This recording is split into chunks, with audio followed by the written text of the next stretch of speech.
언니들의 인권 탐구생활. 네, 나의 권리, 너의 권리, 우리 모두의 권리, 꽉 찬 언니들의 인권 탐구 생활 시작합니다. 네, 날씨가 너무 덥습니다. 어떻게들 지내셨나 모르겠네요. 여름 휴가들은 다녀오셨나요? 지금 8월인데요. 8월에 휴가들도 다녀오셨을 테지만 우리에게 굉장히 중요한 날이 있습니다. 8월 하면 떠오르는 날 8월 15일 강복절이죠. 네, 오늘 다룰 주제가 바로 이러한 강복절에 관한 이야기인데요. 우리가 일본 식민지로부터 지배를 받고 해방이 되고 또 이후에 우리가 6.25라는 전쟁을 겪으면서 우리에게 많은 고통과 아픔이 있었던 역사들을 지나왔습니다. 오늘 이 시간에는 그런데 저희 대한민국만 겪은 그런 역사적 현실이 아니라 아시아의 많은 국가들이 또 프랑스 그리고 미국 또 스페인 또 영국 이런 여러 강대국들에게 지배받고 해방되었던 그런 역사를 공유하고 있다는 사실을 함께 나누고자 합니다. 사실 인도와 같은 나라는요 저희랑 똑같은 독립일이에요. 8월 15일이죠. 근데 인도는 원래 한 나라였어요. 굉장히 큰 나라였죠. 네, 그런 나라가 파키스탄하고 이렇게 방글라데시로 세 개로 나눠져 있거든요. 현재는요. 사실 그 파키스탄도 서파키스탄, 동파키스탄 이렇게 해서 인도와 이렇게 분리됐었는데 아마 종교적 갈등으로 인해서 우리가 분리된 것으로 다 알고 있습니다. 하지만 이것이 어떻게 보면 식민지 지배의 결과인 것으로 우리가 역사적으로 알고 있는데요. 파키스탄 같은 경우는 8월 14일이 독립일입니다. 하지만 이후에 동파키스탄, 서파키스탄의 갈등이 빚어졌고요. 그 다음에 방글라데시가 독립하면서 새 나라가 됐습니다. 이러한 역사적 사건들을 생각해 볼 때 우리가 너무 독립에 관한 이야기들을 우리나라 중심으로만 하고 있는지 그리고 그것에 또 제한되어 있는 건 아닌지 하는 생각을 해봅니다.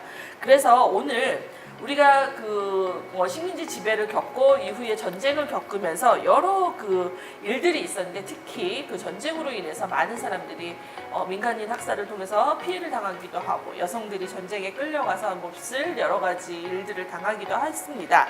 이러한 것들을 우리가 이제는 전쟁의 위협이 아니라 어떻게 하면 평화를 이루며 같이 살 수 있을까를 고민하는 차원에서 오늘 마침 함께 해주실 선생님하고 평화를 이야기하는 시간을 가져볼까 합니다. 네, 제가 한 분 소개해 드릴 텐데요. 오프닝이 너무 길었네요. 우리 초대 손님 너무 오래 기다리셨습니다. 네. 예, 한국이주여성인권센터의 사무국장으로 계시는 한가은 선생님 모시고 이야기를 나눠볼까 합니다. 선생님 어서 오세요. 네. 네, 제가 짧게나마 선생님에 대해서 이제 소개는 했지만 그래도 우리 이 프로그램을 보는 시청자분들이 많이 모르실 것 같습니다. 자세하게 소개 좀 해주세요. 네, 제 소개는 짧게 해도 되기는 한데. 그래도 길게 해주십시오. 네, 안녕하세요. 저는 12년 전에 베트남에서 왔고 지금 한국이주여성인권센터에서 사무국장으로 활동하고 있습니다. 저희 센터는 2000년에 만들어진 시민단체이고 주로 이주여성 인권이나 정책 활동, 역량 강화 지원 활동을 많이 하고 있습니다. 사실 네. 선생님하고 저하고 안지 굉장히 오래됐고 그렇죠. 우리가 2009년도에 보너지 후세인 사건으로 인해서 인종차별에 대항하는 그 포럼 자리에서 네네네. 함께 이야기를 나눴던 기억이 납니다. 네, 저도 기억나네요. 저도 늙었고 선생님도 많이 네. 나이가 드셨네요. 그 사이에. 네, 그러네요. 예. 이 방송이 나가고 이후에 다음 주가 이제 저희도 8.15 강복절이라 해서 네. 항상 크게 행사를 하거든요. 그런데 베트남도 이 비슷한 시기에 독립을 한 것으로 알고 있습니다. 네, 맞습니다. 예. 네, 베트남은 몇 년 동안 프랑스 식민지였다가 네네. 1945년에 네. 베트남 사람들이 혁명으로 일어나서 그래서 독립선언하고 네. 그리고 베트남 그 미국하고 프랑스 전쟁이 시작하면서 네. 그리고 1975년에 독립이 네. 통일하게 됐습니다. 네. 사실 저희도 그렇지만요. 저희가 이제 해방되고 나서 너무 행복했지만 이제 강대국 뭐 대표적이죠. 뭐 중국과 소련, 그다음에 뭐 미국과 그 연방 국가들의 이제 그 일종의 대리전인 것 같습니다. 이념 때문에 뭐 공산주의냐, 뭐 네. 민주주의냐, 뭐 이러면서 네. 이제 사실 평범하게 살아가는 사람들은 이게 이제 이념이 뭔지도 모르고 소위 우리가 냉전 시대라 그래서 요런 그 강대국들 사이의 싸움 때문에 저희가 전쟁을 겪지 않을 수 없었던 그렇죠. 그런 역사적 아픔을 갖고 있는데요. 베트남은 저희보다 전쟁이 더 길었어요, 사실. 그죠? 그렇죠. 예. 네. 그래서 사실 이 이야기를 하는 이유가 그 강복절인데 왜 전쟁 얘기야? 뭐 이런 얘기를 하시는 분들도 계시겠지만 사실 저희에게 우리나라 그 사람들 중에 가장 이제 지금까지도 우리가 가장 논쟁적으로 생각하는 문제가 위안부 문제이죠. 그렇죠. 사실 일제시대 때 그거는 일본이 일으키는 전쟁 지역에 한국 군인들이 징집돼서 이제 가기도 했지만 많은 여성들이 예, 사실 뭐 정신대라는 이름으로 뭐 여러 가지 뭐 이유로 해서 끌려가서 이제 본인들이 원하지 않는 그런 역할들을 했어야 했고 그것에 대한 사과를 오랫동안 일본에 요구했지만 저희가 그 사과를 지금까지 속 시원하게 제대로 받았다 이런 느낌이 없으므로 계속 지금 이제 속이 계속 안 시원한 거죠. 계속 그렇죠. 계속 뭔가 이렇게 채증이 남아 있는 거죠. 맞아요. 선생님 그 한국이주 여성인권센터의 전 대표이셨던 우리 한국연 대표님이 여전히 그 문제에 굉장히 열심히 활동하시는 걸로 알고 있는데 혹시 선생님도 수요 집회에 나가 보셨나요? 네, 저희가 이주여성분들이랑 같이 수요 집회에 나간 적도 있고 또 개인적으로 나가기도 하고 또 제가 거기에서 지금 통역 자원봉사라고 해야 되나요? 베트남에 있는 할머니들 전쟁 피해 입으신 분들에게 정대협에서 매달 송금 해주고 있는데 가끔 그분들하고 소통하고 있습니다. 아, 예. 굉장히 중요한 일을 하고 계십니다. 우리가 얘기를 나누다가 이제 베트남에 대한 또 이야기를 본격적으로 들어가긴 하겠지만요.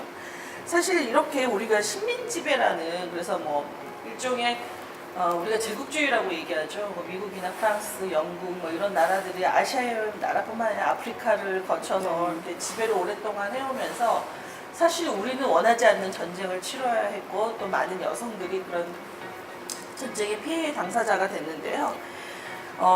사실 그 우리가 같은 전쟁이지만 한국이 베트남에게 좀 더 미안한 전쟁이 있죠. 우리가 소위 월남전이라고 부르고 있는 건데요. 저희가 제가 아까 말씀드린 것처럼 저는 위안부 문제 아예 채증이 아직 내려가지 않았다 그랬는데 베트남은 어떨까요? 네, 베트남도 아직도 피해자분들이 많이 힘들어하고 있고 그래서 한국에도 와서 증언한 경험도 있고 이렇게 계속 얘기하고 있지만 사실 저희도 베트남에서도 속 시원하게 사과 맡은 적이 없는 것 같아요. 속 시원한 사과. 우리가 원한다면 남에게도 할 수 있어야 되는 건데 사실 베트남 전쟁 같은 경우는 어떻게 보면 우리가 독재 정권 박정희 시절이죠. 그래서 독재 정권 시절에 사실 그 많은 젊은 사람들이 베트남 전쟁을 다른 사람들의 이념 전쟁임에도 불구하고 저희가 이제 용병처럼 나가서 대신 싸운 거죠. 근데 그 과정에서 우리가 베트남 전쟁에 대한 어떤 역사를 제대로 직시하지는 못하고 있는 것 같아요. 현재까지 그 문제들이 계속 골마져 있고 남아 있고 한데요.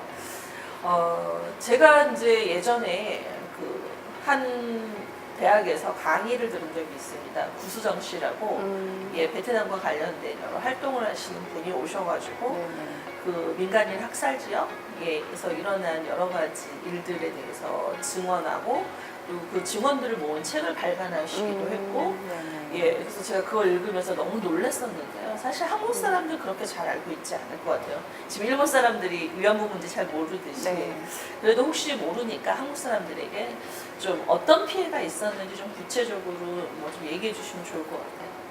네, 아마 뉴스나 언론에서 좀 나온 것 같은데요. 최근에 그리고 시민평화법정에서도 그 피해자분들 한국에 모셔서 증언하기도 하고 또 그에 저희가 동참하고 있어요. 그러니까 민간 학살이 많이 일어났었고 그래서 군인이 아닌 일반 시민들, 어린 아이라든지 뭐 노인들이나 여성들 주로 피해자였죠.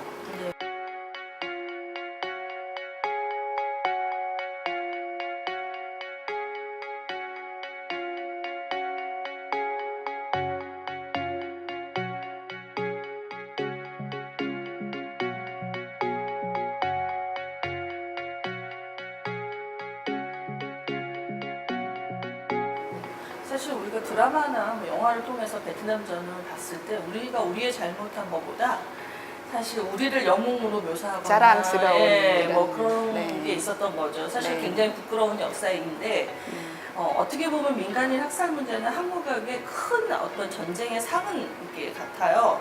예를 들면 뭐 이념이라는 것이 사실 아까도 말씀드렸지만 평범한 사람들이 어떻게 알아요?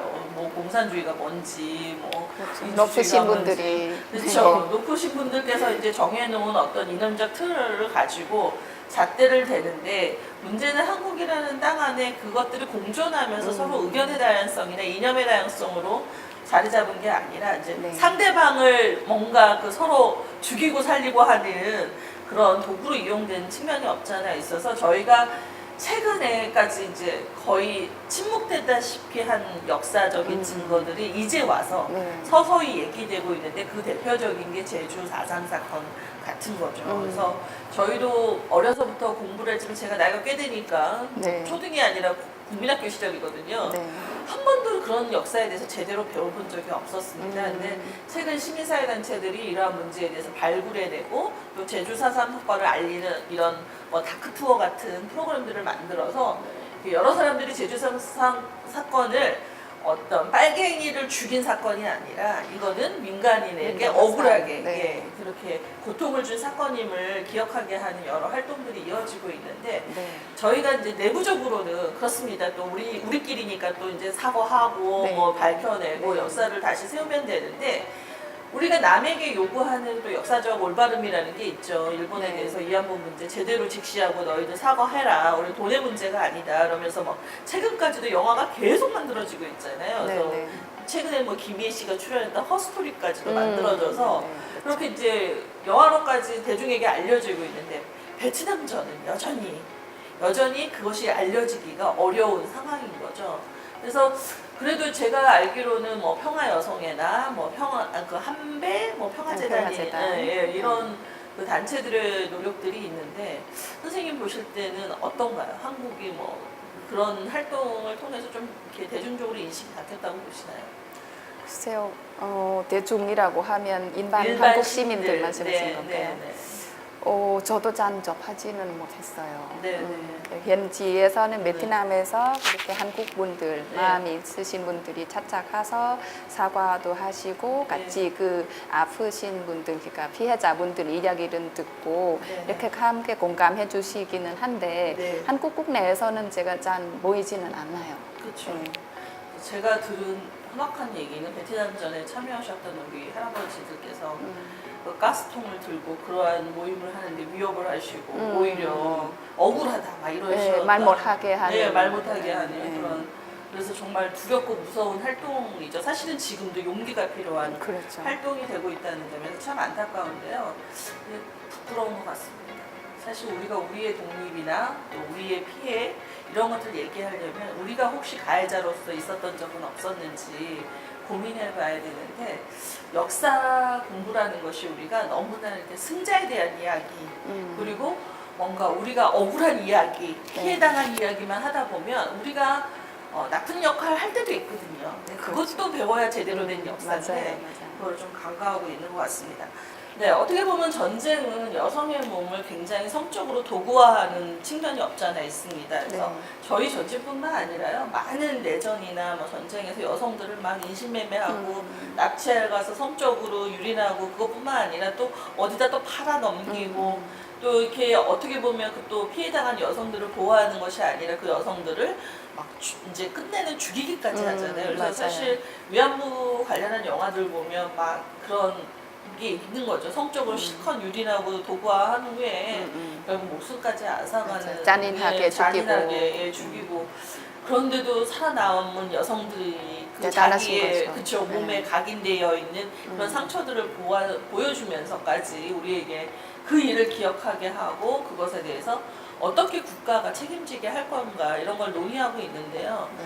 사실 한국 사람들은 그 위안부 문제에서 물론 뭐 다들 그런 건 아니지만 어쨌든 민족의 이름으로 막 이렇게 우리의 독립과 우리의 뭐 할머니와 이런 우리 여성들이 당했던 고통에 대해서 이야기하고 얼마나 억울했냐 뭐 이런 얘기를 하는데 실제 한국 사람들이 이제 우리가 아까 얘기했듯이 베트남에 대해서는 입을 딱 닫고 있단 말이죠. 뭐 정부가 뭐 사과하는 제스처 정도? 문재인 대통령이 유감이다 뭐 이런 네, 식으로 그 정도 가볍게. 네, 그렇죠. 그래서 네. 유감은 가벼운 거죠. 그렇죠. 우리가 아베가 유감이다 그러면 승질내면서 그렇죠. 이게 저희 대통령이 가가지고 그렇게 한 거에 대해서 안타깝다 이런 정도잖아요. 그렇죠. 예, 안타까운 정도로 할 일이 아니죠. 그렇죠. 사실은 엄청난 사람들이 죽었는데 더 웃긴 것은 이게 저희 너무 그러니까 그 옛날 저희 아버지 세대신 것 같아요. 베트남전에 이렇게 참전했던 남자분들을 그걸 이렇게 자꾸 자랑스럽게 떠벌리시는 분들이 간혹 계세요. 자주 계신데요. 자주 계세요. 선생님 경험 얘기해 보세요. 네, 제가 한국에 온 지 얼마 안 됐을 때, 네네. 그래서 그 엘리베이터 타는데 네. 자꾸 원남 얘기하길래 네. 저는 베트남이라는 얘기를 몰랐어요. 왜냐면 원남이란다. 베트남 사람들은 베트남 이렇게 얘기하지 네, 원남은 얘기하지 않거든요. 맞아요. 그러면 또 어떤 때 택시 타거나 그러면 그분들이 되게 자랑스럽게 내가 베트남 전쟁에 참전했다 이렇게 하시고 당당하게 말씀하신데 제 입장에는 안 그런 거죠.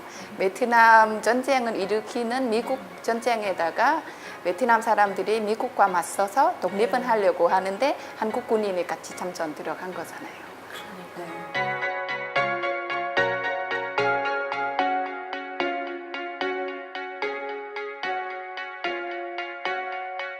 우리가 부끄러운 모르는 사람들 같아요.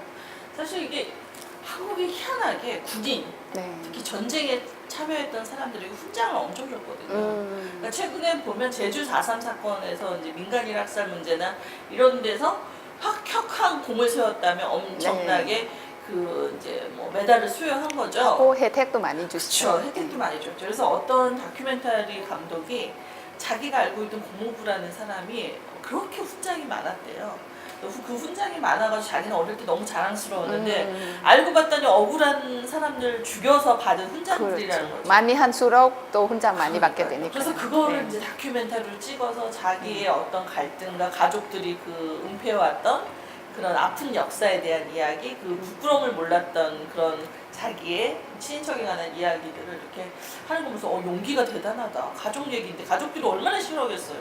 그 얘기를 하면. 네. 그래서 그 훈장을 막 펼쳐놨는데 사진으로 한 몇십 장이 되는 거예요.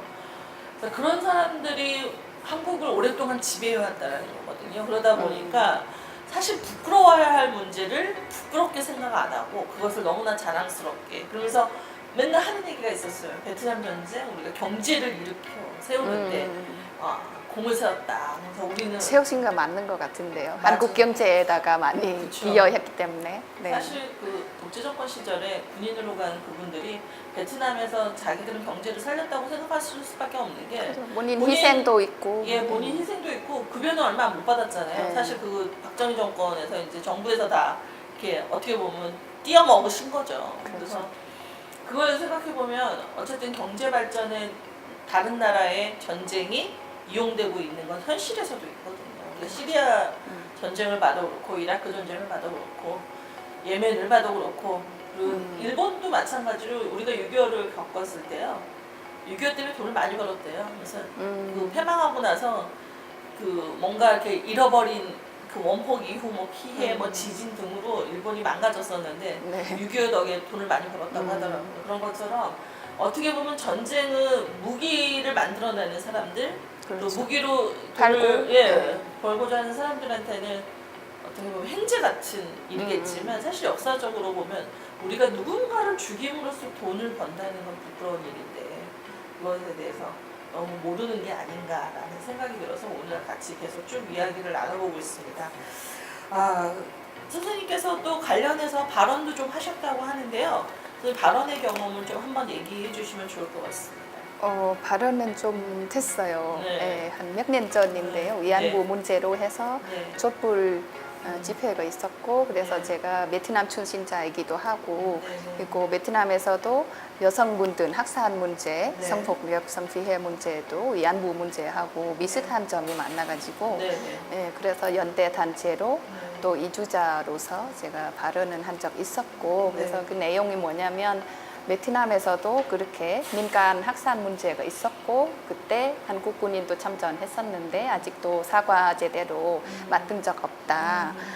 그래서 피해 입으신 분들이 아직 상처가 그대로인데 알려지지 않고 오히려 한국에선 자랑스럽게 얘기하고 있기 때문에 그런 역사적인 정확한 문제에 직면하고 사과해야 된다 이렇게 말씀을 드린 적이 있어요. 네, 정말 옳으신 말씀입니다.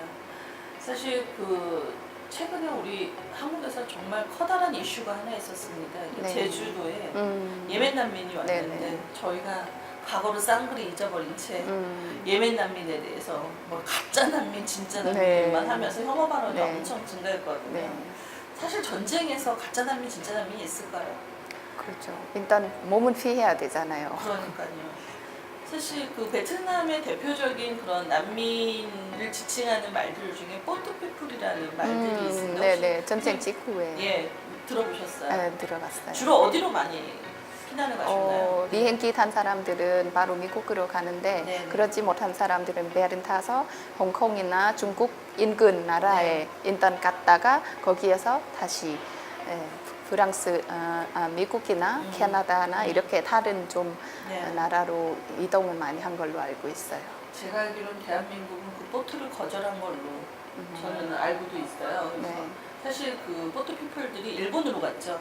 그리고 우리도 사실은 많은 경우에 피난을 간다 해가지고 일본으로 가서 또 정착한 케이스들이 많죠. 제주 4.3 사건 때 네. 제주도민들이 오사카로 엄청 많이 넘어갔고 또 일제 해방 후에 다 돌아오지 못했거든요. 거기 남아있는 사람들이 꽤 됐었고 그러면서 어떻게 보면 이주민으로 또 역시나 남아서 살아가고 있는데요. 그렇게 따져보면 우리가 아시아는 참 비슷한 아픔과 비슷한 고통 속에서 서로 살아가고 있는데 어떻게 보면 우리 대한민국은 너무 우리 문제에만 집중해 있는 게 아닌가 싶어요. 그래서 선생님 보실 때 한국 사람들이 좀 베트남과의 관계에서 좀 시정해야 될 것들이 많잖아요. 저희가 꼭 지적하고 싶은 것들이 있으면 한번 말씀해 주시면 좋을 것 같아요. 네, 이미 한국하고 베트남도 그 관계 다시 회복된 지는 좀 됐잖아요. 네네네. 그래서 베트남 사람들도 한국에 많이 들어오고 있고 또 한국 분들도 베트남으로 투자하러 가기도 하고 네네. 여러 가지 유학이나 일하러 가기도 네. 한데 네, 수정해야 된다라고 하면 이미 전쟁이 끝났기 때문에 네. 그래서 이게 그때 이렇게 했으니까 뭐 똑같이 모상까지는 아니어도 네. 피해자한테 사과와 동시에 그분들이 살아갈 수 있게 그런 아픔 치유할 수 있게 네. 공식적인 사과와 그리고 지원이 필요하다라고 생각하고 있고요. 네. 사실 공식적 지원은 꼭 해야 되죠, 저희가. 근데 사실 저희 이안부 할머니들의 영화들을 봐도 그렇고 할머니들이 이제 나이가 드셨으니까 돈보다 더 중요한 건 나에 대한 사과 한마디가. 그쵸, 사과 한마디, 네. 진심이 담긴 사과 한마디 있더라고요. 네, 그래서 뭐 저희 젊은 사람들이 다 잘못한 줄 알고 하고 있지만 사실 공식적인 게 중요하잖아요. 그렇죠. 우리의 잘못을 공식적으로 인정하고 그래서 많은 활동가들이 가서 이제 그런 위령비 세우고 기념비 세우고 뭐 기념관 하고 뭐 네. 평화와 관련된 여러 활동을 하는 것도 중요하지만 정부를 더 압박해야죠. 예. 그렇죠. 우리가 스스로 잘못을 안다라면 국가적인 차원에서 제대로 깊이 있는 사과를 해야 되고요.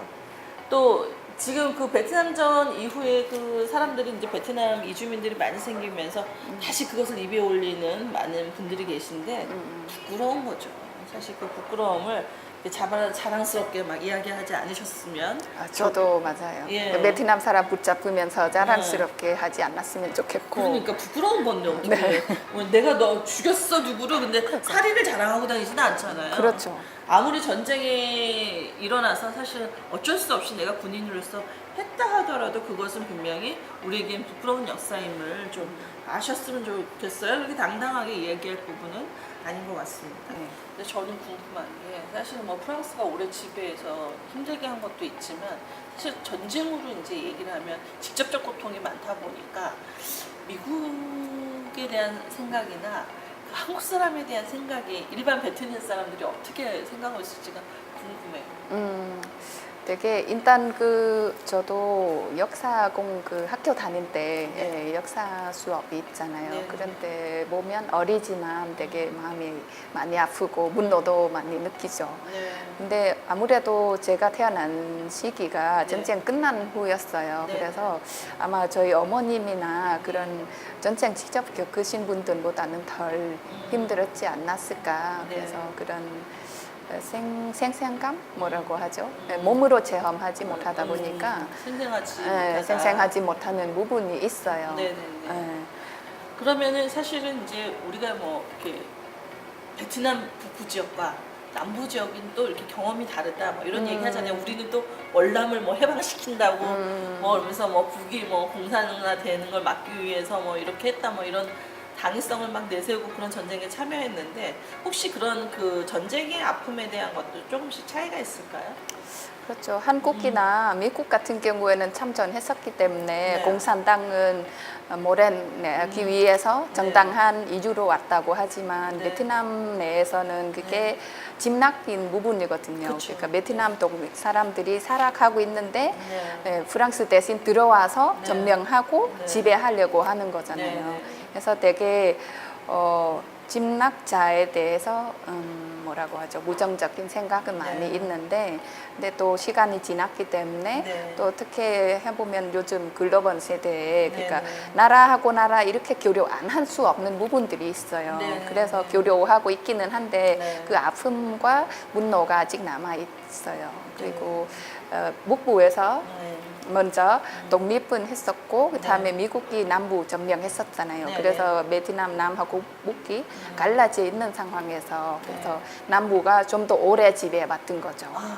그래서 전쟁의 아픔이 예. 북부보다도 많이 오래 갔을 거예요. 아, 사실 저희가 뭐 많은 어른들은 미군이 와서 해방이 됐다 막 이렇게 얘기를 하셔요. 근데 저희 할머니가 얘기하는 미군에 대한 이야기는 또 다르더라고요. 다르죠. 그러니까 저희 할머니는 미군이 너무 무서워가지고 산으로 숨으셨다고 해요.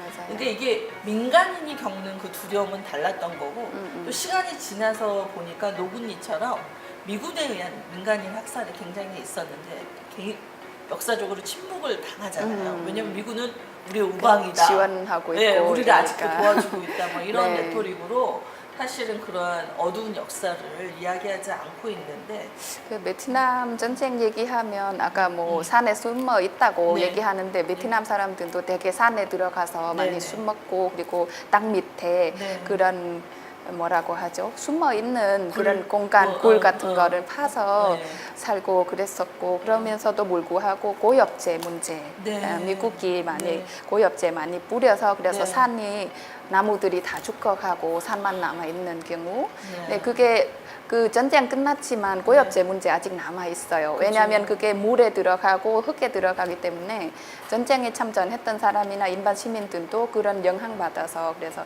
장애 아동에 네. 낳게 된 그런 일이 많고 그래서 네. 되게 열악하는 데가 많죠. 그러게요. 전쟁으로 인해서 장애를 갖게 된 경우 우리 여러 개 생각할 수 있을 것 같아요. 일본은 가해자이기도 하지만 원폭 피해자이기도 해가지고 그죠. 예. 네.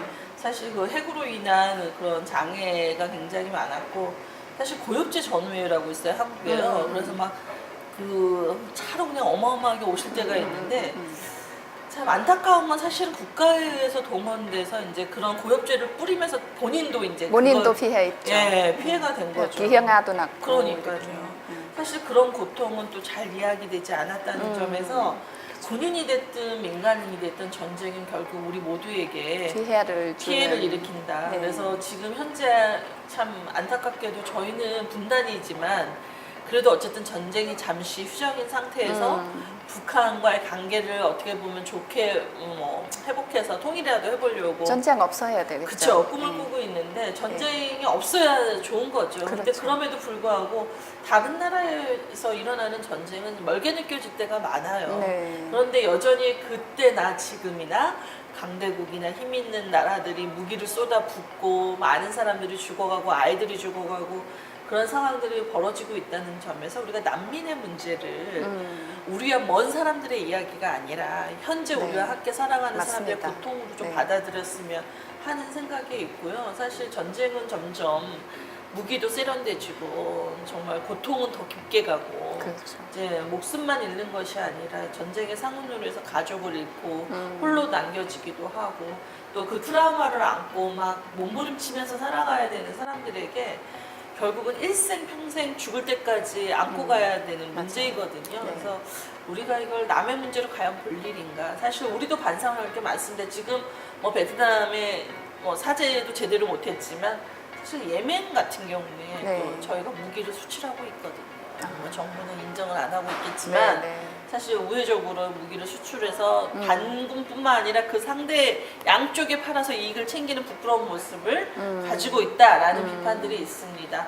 우리가 이런 부끄러움을 알아야 무엇을 잘못했는지 직시하고 반성하게 되지 않을까 싶거든요. 그래서 네. 오늘 이 이야기는 어떻게 보면 베트남에 대한 사과의 필요성도 우리가 강조하지만 사실 궁극적인 목적은 결국 전쟁이나 이런 것으로 인해서 가장 피해를 받는 사람들은 여성과 아이다. 그렇죠. 네, 그런 네. 의미에서 평화로운 세상을 만드는 것이 왜 여성 운동일 수밖에 없는지 한번 다시 되새겨 보면서요. 그런 일에 또 한몫 열심히 담당하고 계신 네. 예, 한강 선생님께 감사를 드리면서요. 네, 열심히 하겠습니다. 네. 우리가 수요 집회에 나가는 것도 중요하지만 우리가 피해자로서의 인식뿐만 아니라 가해자로서 우리가 무엇을 잘못하고 있는지도 인식하는 역사적 올바른 인식 우리 다시 한번 생각해 보고자 합니다.